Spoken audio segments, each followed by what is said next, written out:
အမရဲ့နင်ခွဲကိုဘာလို့လှုပ်ထားလဲအလှပြင်ပေးတာလေတွေ့ခွာလိုက်ချစ်စရာလေခွဲကိုအလှပြင်ပေးနင်ပြစင်းတဲ့နင်ပြင်မလားဘာလို့ငါအလှပြင်ပစ္စည်းတွေယူပြီးပြင်ရတော့လဲအမရဲ့ဖြစ်လို့ပါကျွန်တော်အလှပြင်ပစ္စည်းမှမရှိတာအဲ့တော့အမအလှပြင်ပစ္စည်းကယူပြင်ရတာပေါ့အမရဲ့အော်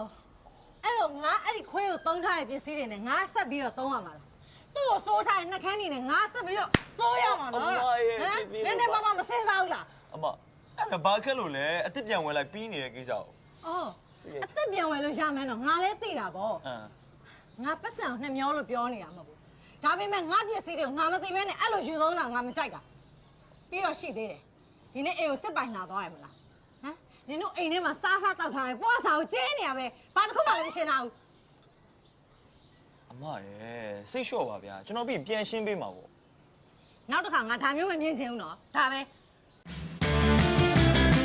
ခုပြသနေသောအစီအစဉ်ကိုပြုံးပြတွေနဲ့ပြန်လည်ကြည့်ရှုနိုင်ပါသည်